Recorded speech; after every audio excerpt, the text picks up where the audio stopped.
का थोड़ा लंबा चौड़ा प्रश्न है। सार में है कि ये कह रहे कि भगवान ने हमेशा निर्भय किया, आज उन्हीं एक ऐसा इनके वाक्य घटा जिससे भयभीत हो गए हैं।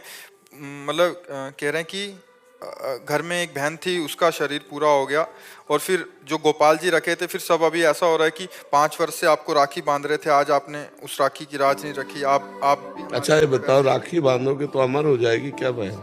इसका नाम क्या है?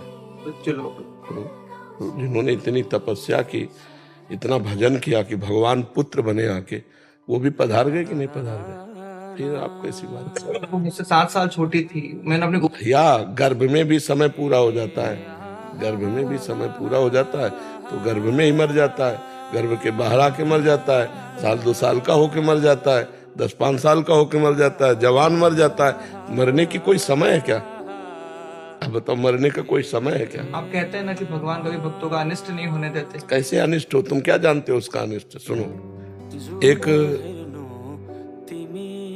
भाई बहन दोनों बहुत भजन करते थे। प्रताप राय नाम था, भक्त प्रताप राय भाई का, और उन्होंने कभी भगवान से कोई कामना नहीं की थी। और बहन जो थी, उनका ब्याह हो गया, बहुत भजन करने लगे। अब ब्याह के कुछ ही दिन बाद पति बीमार होने लगा, और ऐसी बीमार की स्थिति आई कि वो मरणासन में पहुंच गए। तब उनकी बहन भाई के पास आई, वो जानती थी कि हमारे भैया का भजन बहुत जोरदार है। तो उन्होंने कहा, भैया आज तक हमने आपसे कुछ नहीं मांगा, और शायद आपने भी भगवान से कुछ नहीं मांगा है, आज भगवान से मांग लीजिए कि मेरे पति का जीवन बच जाए, क्योंकि अभी ब्याह हुआ है और पति चला गया तो मतलब जीवन ही चला गया।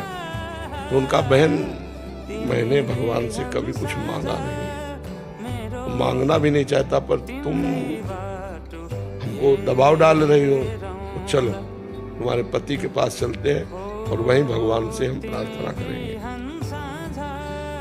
गए तो मरणासन स्थिति में पड़े। बड़े ध्यान से सुनो ना, वो गए और अपने बहनोई का सर गोद में रखा, और ऐसे ऐसे भगवान से एकाग्र हुए कि हे भगवान, मेरी बहन का सुहाग सुरक्षित कर दो।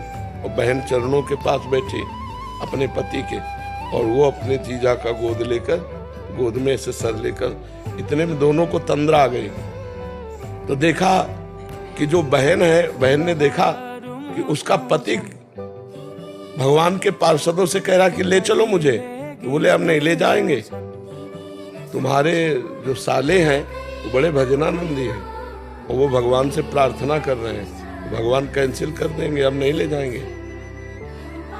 वो रो के कह रहे हैं, नहीं, जन्म जन्मांतरों से भटकता रहा, आज पत्नी भजनानंदी मिली है, उसके प्रभाव से मुझे भगवान के पास जाने को नहीं, रोको मत, उनको मना कर दो, रोके मत, मेरा जन्म जन्मांतरों से बिछड़े हुए भगवान से मिलने जा रहे हैं। ये दोनों लोगों ने स्वप्न देखा।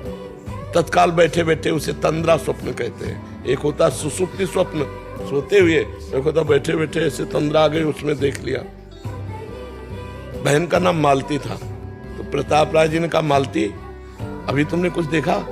बोले भैया हमने देखा कि हमारे पति भगवत पार्षदों से कह रहे हैं कि ऐसा मेरे वो नहीं कर सकते, क्योंकि भगत है मेरा, मंगल नहीं कर सकते, मंगल भवन भगवान से मिलने का समय आया है, और भगवान के पार्षद आके वापस चले जाएंगे, ये ठीक नहीं। बोले यही हमने देखा, अब बोलो क्या करें? बोले रहने दो भैया, अगर पति भगवान के पास जा रहे हैं अब मैं नहीं रोकूंगी, क्योंकि वो भी भक्ता थी, जानती। तो आपको क्या पता, वो जीव इतने दिनों तक केवल लड़की के शरीर में रहा, अब वो भगवान से मिल गया जाके। तुम्हारी भक्ति, उसकी भक्ति, गोपाल जी ने कृपा करी और अपने धाम में बुला लिया। अब आप अपनी सोच से अमंगल मान रहे हैं, तो हम क्या कर सकते हैं? आप जानते हैं वो तुम्हारी जो बहन थी, वो पूर्व जन्म में कौन थी? आप जानते हैं तुम्हारी बहन कहाँ गई? तो व्यर्थ में भगवान को कोस रहे हो कि राखी बांधी, भगवान को पूजन किया, भगवान ने क्या किया? उठा लिया, उठा नहीं लिया, अपने पास बुला लिया। संसार में भटकने से बचाकर अपने पास में बुला लिया। तो ऐसे निगेटिव क्यों सोचो आप?